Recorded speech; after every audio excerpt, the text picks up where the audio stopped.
My name is Janet, and I have always dreamed of living a life like my friends had. They drove flashy cars and seemed to always be surrounded by luxury and wear the most costly and expensive clothes and jewelry.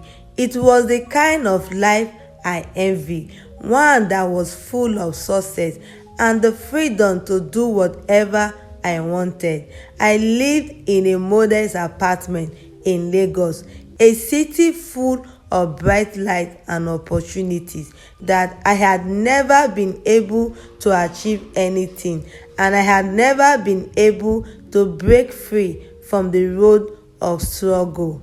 I had a beautiful and a lovely daughter named Ella, who is 10 years old. She is my world and everything. She was my reason for waking up every morning and facing the challenges life threw my way. But even as I pour all my love and attention in Ella, there was always this feeling, the feeling of being on the edge of a better life. Living in Lagos with its fast wealthy opportunities was a daily reminder of how much I lack.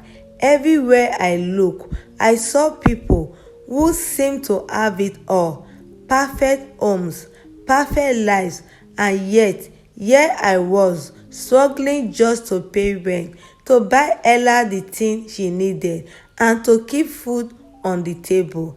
My days were consumed with the routine of survival, and nights were spent worrying about how we will make it to the next day. I had friends who were more than willing to tell me how they managed to get ahead. They wore their work like honor, talking about the vacation they took, the designer clothes they wear, and the endless opportunity they had because of the money they have. At first, I believed it was just luck or maybe even coincidence, but it didn't take long for that whisper of opportunity to reach my ears. They will always tell me, Janet, there is an easy way to get everything you want. Just join us. I did not understand what they meant at first, but then one evening, my friend Jessica explained it to me more clearly, her eyes gleaming with excitement, as if she was about to share some secret that would change my life. You see, she said, we have our ways of making money. It's a ritual, a secret path that opens doors to wealth. You don't have to do much. Just use someone close to you, someone who trusts you, like a daughter, for example. I was shocked. My heart skipped a beat. But does it all them? I asked, my voice shaking as I struggled to process what I was hearing. Jessica let out a soft laugh, as if it were all just a harmless game. No, we don't hurt anyone. It's just a small sacrifice, a price to pay, and you will have everything you ever wanted. You will never have to worry again. At first, I rebuked her, seemed mad. The thought of using Ella, my daughter, the one person I love more than anything in this world, felt like a betrayal. But as the day passed and the weight of my reality sank deeper, the temptation grew. The struggle I faced in Lagos, the constant battle to make ends meet, were weighing me down. Every day was a fight, and no matter of how hard I worked, it seemed like nothing never got better. I wanted to give Ella a life free of those struggles, a life of abundance and joy. But how? I thought about my friends, their lives of ease, their success. They seemed to have cracked the code to wealth, and they were not hiding it. They were offering me the key, and all I had to do was to accept it. The temptation grew stronger. My desperation for wealth and riches started mounting. I wanted to escape the weight of my daily struggles. I wanted to give Ella the life I have never had. And for a fleeting moment, I believed this was the only way to make it a reality and succeed. I made the decision I will do whatever it takes to change our lives, even if it means sacrificing the one person I loved more than anything, even if it means betraying Ella's trust. In the evening, I took Ella to a hidden room on the outskirts of the city.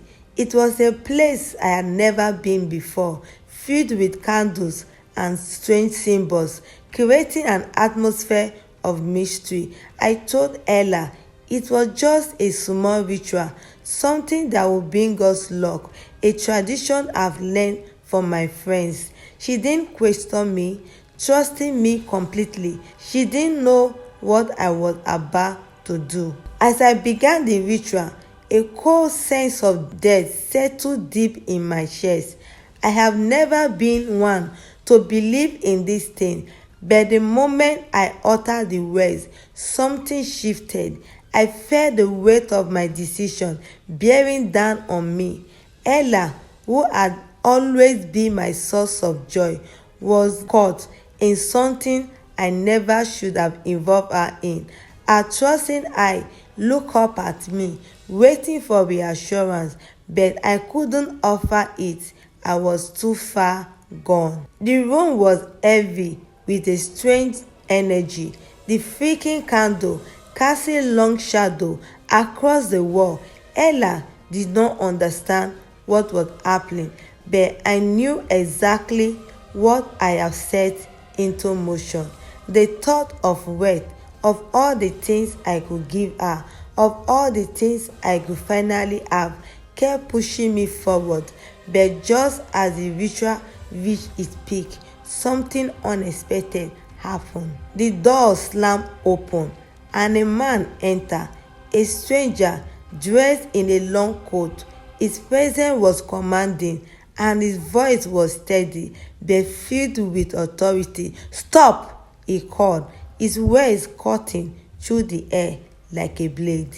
I froze, paralyzed by his sudden appearance. Ella looked at me, her face filled with confusion. "Who are you?" I asked, trying to stay calm but failing to mask the fear in my voice. "I am here to set your daughter free," the man said, his voice calm yet powerful. "You have made a dangerous choice, but it's not too late.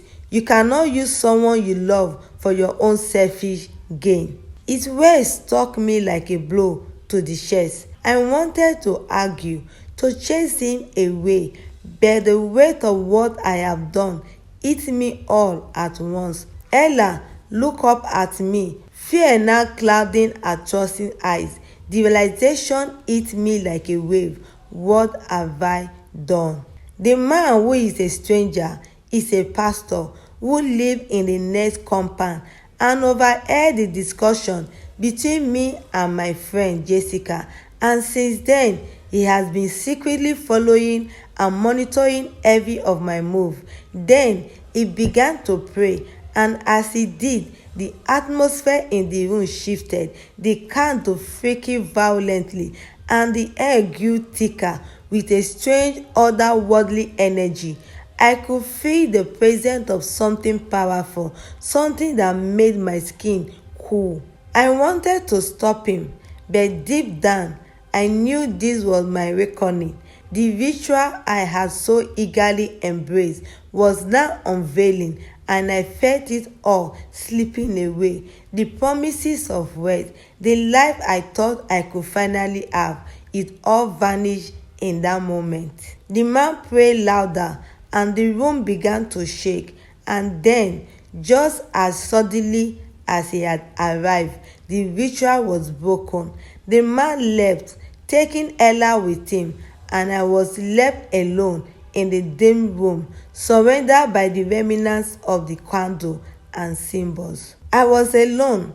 My friends, those who had shown me this dark path, were gone.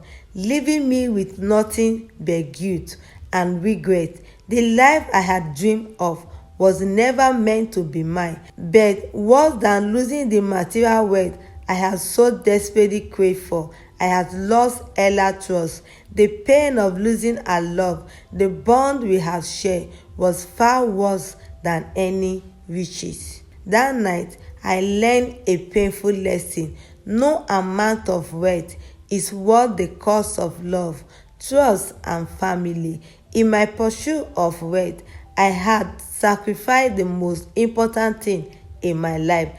Desperation has blinded me, and in my quest to escape the struggle of life in Lagos, I had lost everything that truly mattered, my beloved daughter, Ella. To you, my audience and viewers, know that the price of wealth is too high to pay, and she had paid it with the only thing that could never be replaced, her daughter's trust. Please, my viewer, let me ask you this question. If you are Janet, will you use your only daughter for ritual or face the struggle of Lagos till you succeed? Let me know in the comment section. Thanks for watching this video, and please, with love, kindly subscribe, like, share, and turn on your notification bell to be updated with interesting and captivating story.